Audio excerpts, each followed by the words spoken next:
사람들은 누구나 다 잘 되기를 원합니다. 학생뿐만 아니라 직장인, 사업하시는 분, 예술가든 체육인이든 어떤 분야에 있든지 다 잘 되기를 원합니다. 그런데 잘 되는 것, 소위 말하는 형통, 무엇이 형통이냐라는 것을 함께 생각해 보고자 합니다.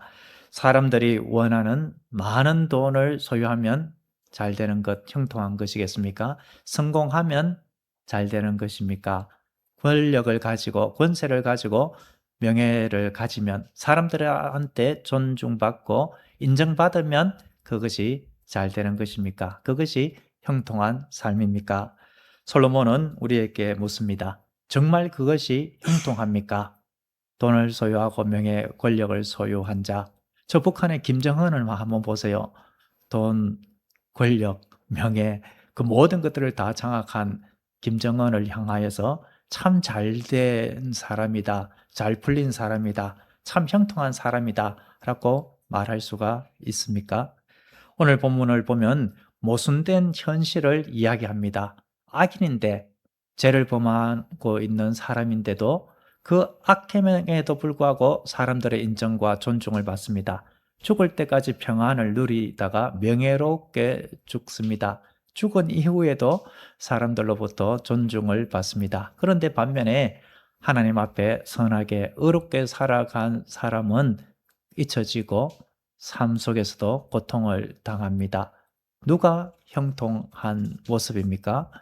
악인의 삶을 두고 형통한 모습이다라고 할 수가 있겠습니까? 오늘 본문을 통하여서 진정한 형통이 무엇인가를 함께 생각해 보고자 합니다. 오늘 본문은 분명히 말씀합니다. 세상이 말하는 성공, 세상적인 형통은 진정한 형통이 아니다라고 분명히 말씀합니다. 한번 따라서 해보겠습니다. 세상의 형통은 참된 형통이 아닙니다. 세상의 형통은 참된 형통이 아닙니다. 9절 말씀 우리 같이 한번 더 다시 읽어보겠습니다. 시작. 내가 이 모든 것들을 보고 해 아래에서 행하는 모든 일을 마음에 두고 살핀즉 사람이 사람을 주장하여 해롭게 하는 때가 있도다. 여기서 보면 사람이 사람을 주장하여 해롭게 하는 때가 있다라고 하고 있습니다. 솔로몬은 왕으로서 많은 재판도 다 자기가 판결하고 또 왕의 위치에서 많은 관리들의 모습도 보았을 것입니다. 그리고 이 세상 모든 것들을 다 연구하면서 이 나라 저 나라의 모습도 다 보았을 것입니다. 폭군도 있겠지요. 악한 관리자도 있을 것입니다. 북이스라엘의 아합 왕 같은 경우는 나봇의 포도원을 빼앗았습니다. 왕비 이세벨이 간악한 계교로 하나님을 저주하였다. 왕을 저주했다. 거짓 증인을 세워서 포도원을 빼앗는 악행을 저질렀습니다. 이처럼 악한 자가 하나님의 사람들을 억압하고 학대하는 일들이 있습니다. 사람이 사람을 해롭게 하는 일들, 이런 일들이 오늘날은 없습니까? 권력을 가진 사람이 정말 바른 마음으로 통치를 하면 많은 사람들을 이롭게 합니다. 그런데 그 본성이 죄가 있고 탐욕이 있는 사람, 그 사람이 권력을 잡으면 그 권력은 사람을 해치는 도구가 될 뿐입니다. 악한 공산국가, 그리고 또 우리나라만 보더라도 그런 것들을 우리가 익히 알 수가 있는 것이 아닙니까? 오늘날도 사기치고 속이고 불법 행하고 그런 범죄를 저지르는 사람이 돈도 많이 벌고 소위 말하는 성공한 사람 티를 내는 수들이 있습니다. 사람을 해하면서까지 얻은 성공은 결코 형통이 아니죠. 그런데 사람을 해하는 정도는 아니다 할지라도 사람들이 보기에 와, 저 사람은 정말 열심히 살았다. 저렇게 아둥바둥 아침부터 밤늦게까지 애쓰고 수고하다니 어떻게 저렇게 열심히 노력할 수 있을까? 자기 분야에서 정말 최선을 다해서 자기 분야에서 어느 정도 인정을 받고 전문가가 되고 그리고 1인자의 자리에까지 올랐구나. 참 존경스럽다. 이렇게 우리가 칭송하고 박수 보내고 또는 감동의 스토리를 보기도 합니다. 그런데 그런 모습은 참 귀한 모습이죠. 그런 모습들을 통해서 본받고 배울 부분이 많습니다만 그 자체를 가지고 성경은 진정한 형통이다 라고 말하지는 않는다라는 것입니다. 둘째로 하나님의 심판이 드디다 하는 것을 두고 진정한 형통이다 라고 말하지도 않습니다. 10절에 보면은 모순된 현실을 계속 이야기를 하고 있습니다. 10절 같이 한번 읽어보겠습니다.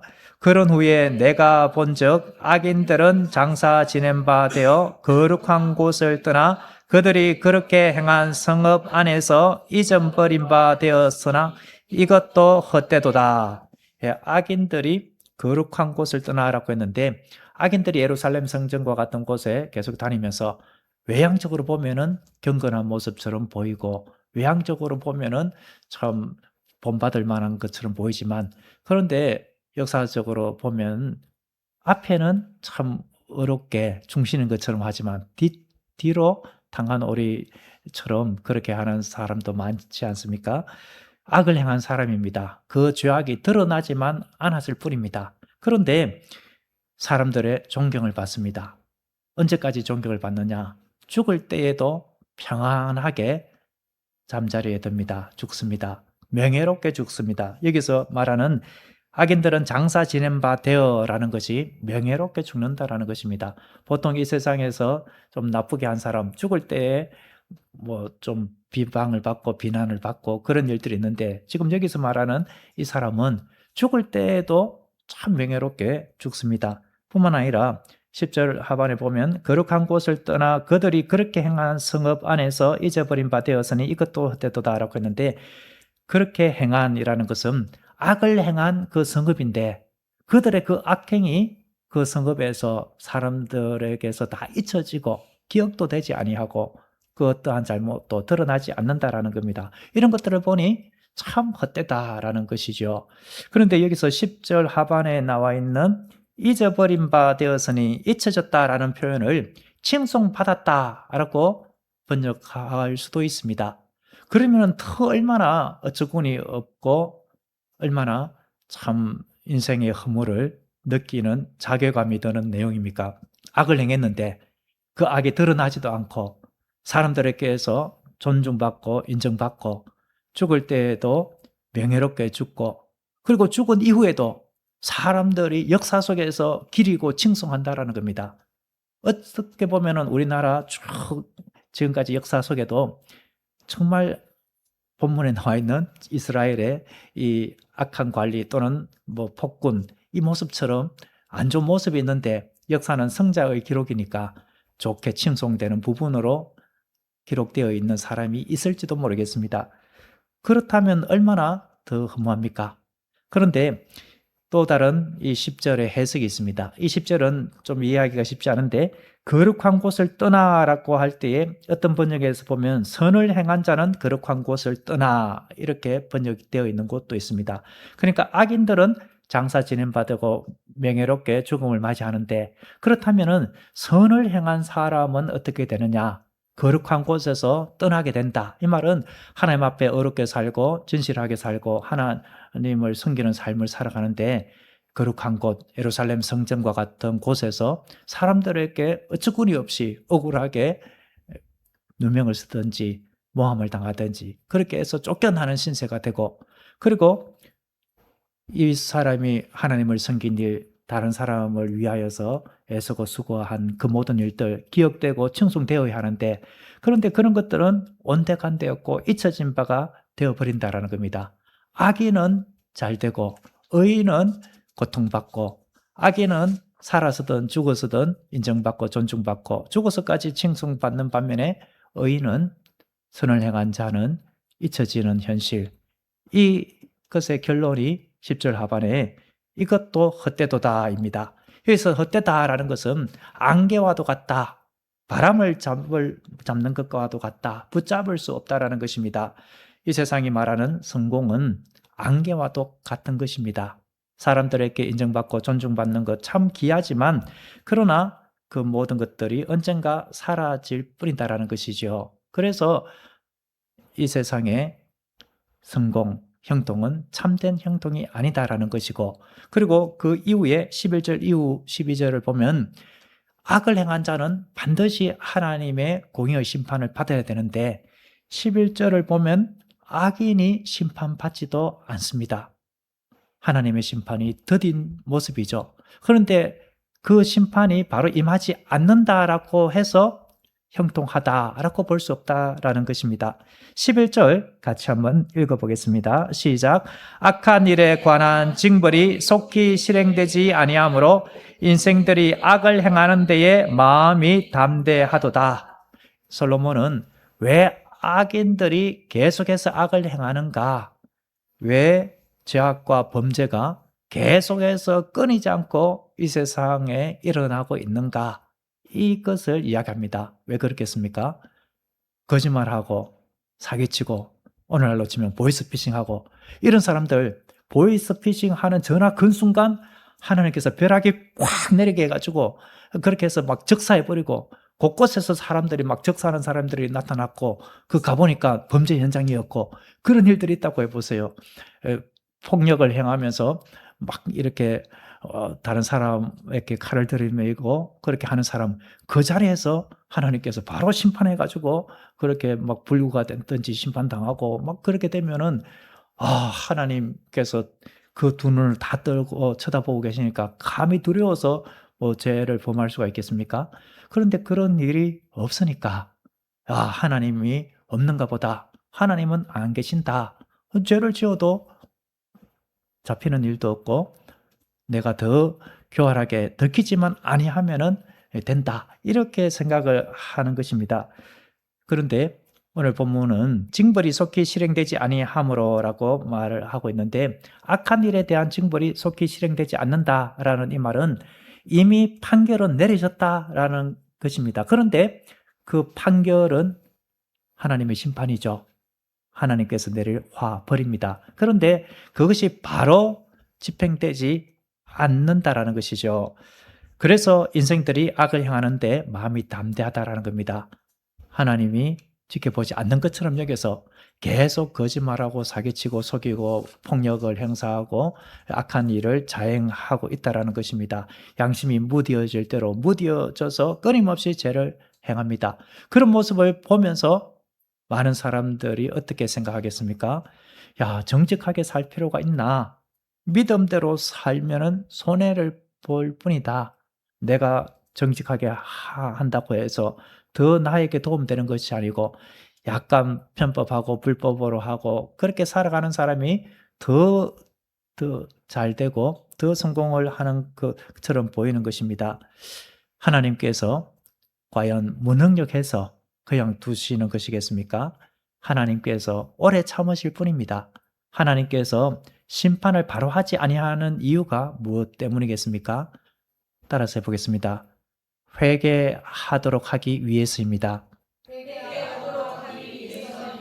돌아올 기회를 주고 있는 것입니다. 언제까지요? 그의 호흡이 끝날 때까지. 그의 호흡이 끝나는 순간, 하나님 앞에 서는 순간 그가 이 세상에서 행한 그 모든 악행대로 근본적인 것은 하나님을 믿지 않는 것이 가장 큰 악이고 그리고 그 다음에 자기가 행한 그 모든 것들을 하나님 앞에 설 때에 반드시 행한 대로 판결을 받고 심판을 받습니다. 그런데 돌아오도록 하기 위하여 하나님께서 즉시 심판을 행하지 않는다라는 것이죠.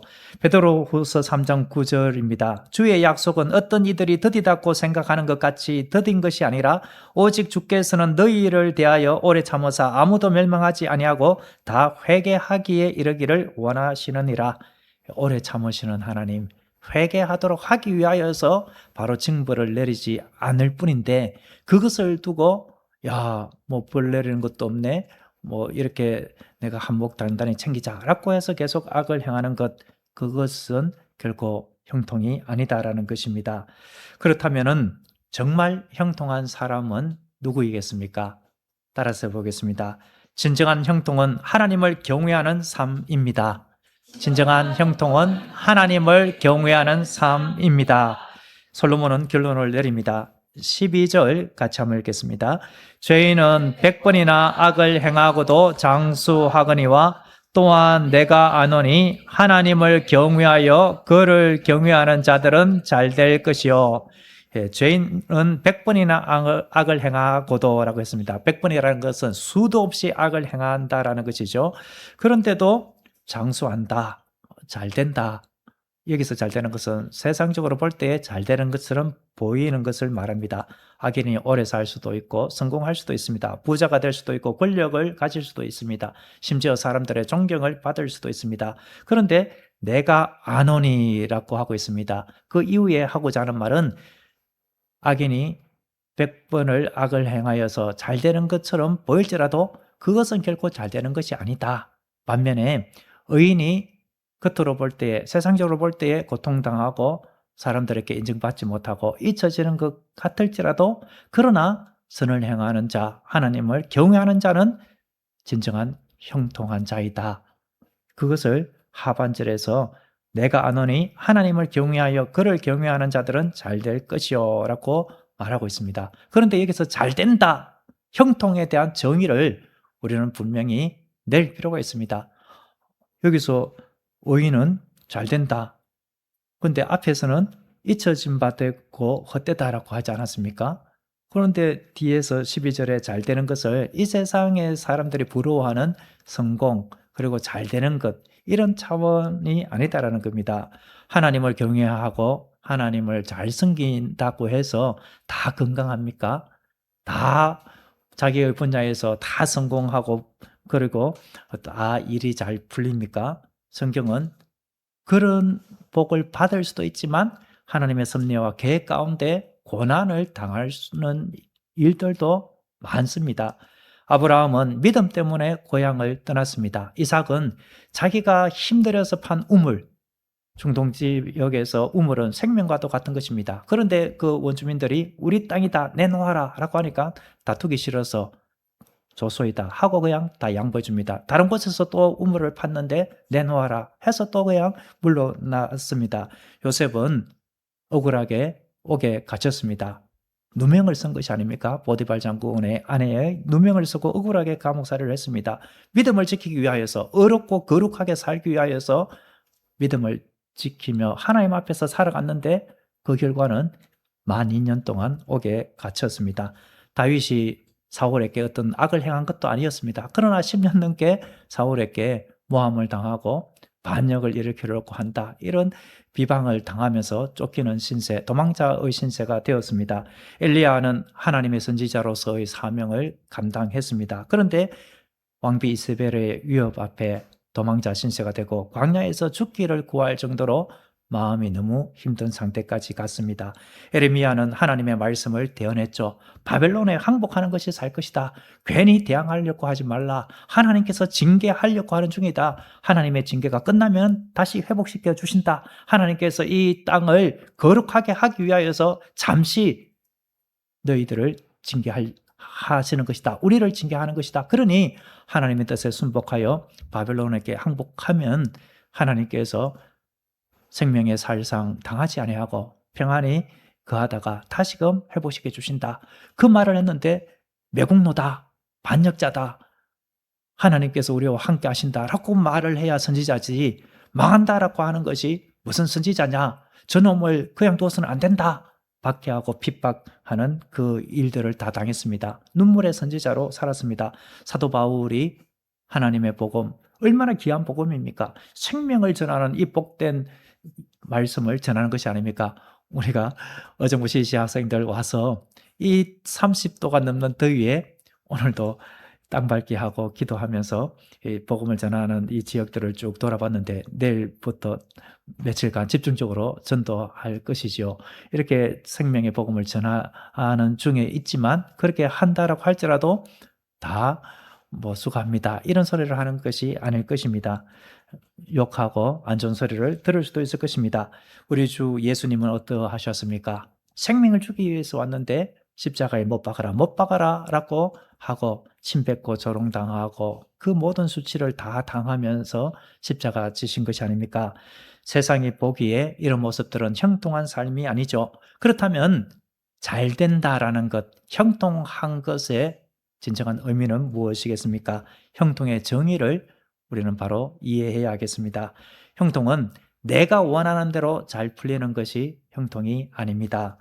형통은 고난 없는 삶도 아닙니다. 그러면 성경에서 말하는 진정한 형통은 무엇이겠습니까? 따라서 해보겠습니다. 하나님과 함께하는 삶입니다. 하나님과 함께하는 삶입니다. 하나님께 인정받는 삶입니다. 하나님께 인정받는 삶입니다. 하나님과 동행하는 삶입니다. 하나님과 동행하는 삶입니다. 제가 이게 삼자 이 발음이 안 돼요. 예, 이것이 진정한 형통입니다. 요셉은 감옥에 갇혔습니다. 세상적으로 보면 형통한 것이 아니지요. 저 사람 감옥에 갇혀 있는데 야, 잘 되었다. 형통하다. 그렇게 말할 사람은 아무도 없지 않습니까?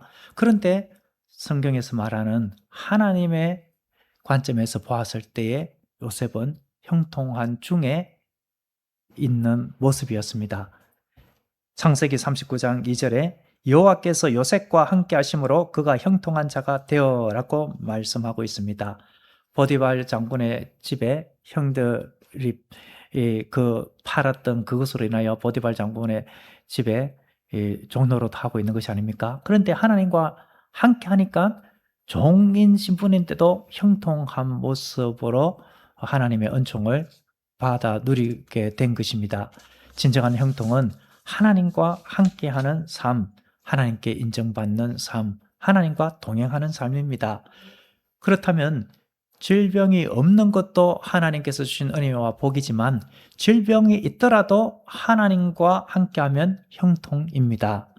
하나님께서 경제적으로 부를 주시고 세상적으로 존중받게 하고 최고의 그 전문가가 되고 인정을 받는 그러한 위치에 오르는 것도 하나님께서 잘 되게 해주신 복이지만 그러나 경제적으로 어려움을 겪는다라고 할지라도 하나님을 경외하며 살아간다면 형통입니다.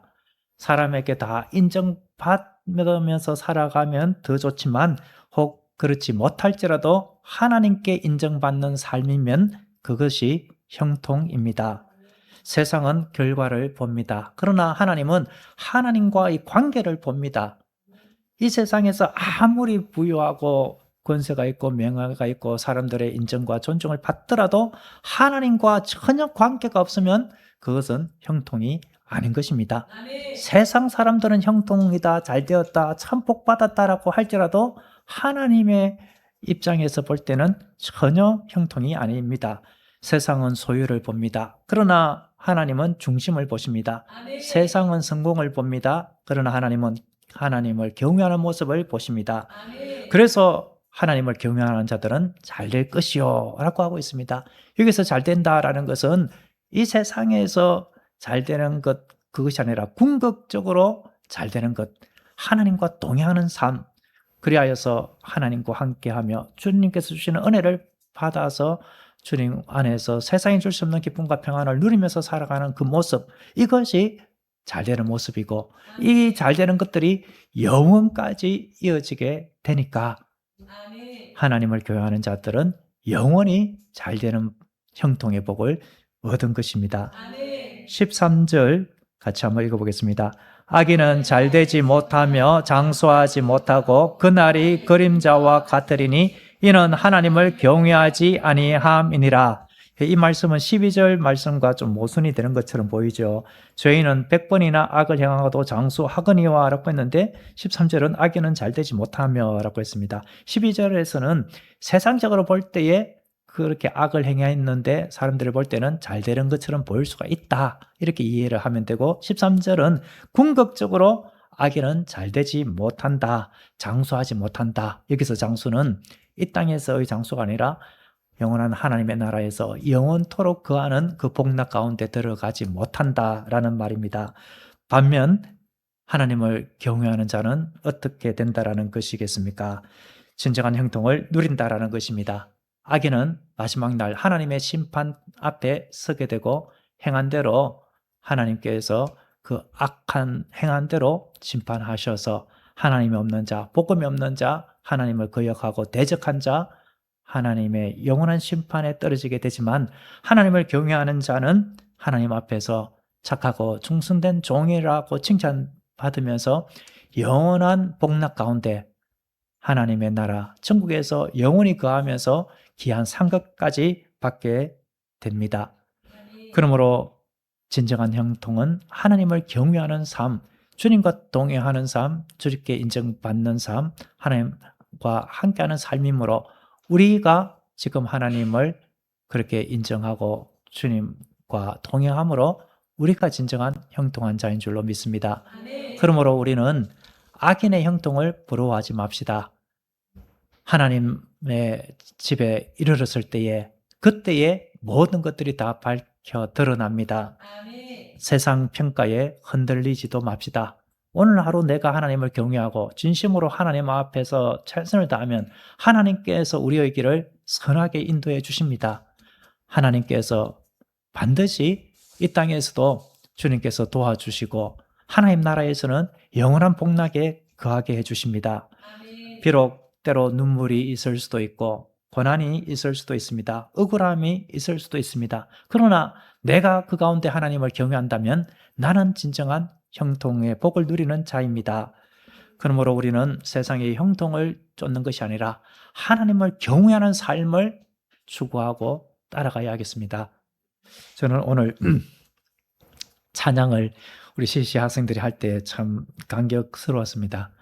제가 우리 대학 1학년생들이 지금 3명이고 3학년이 2명 오늘 왔어요.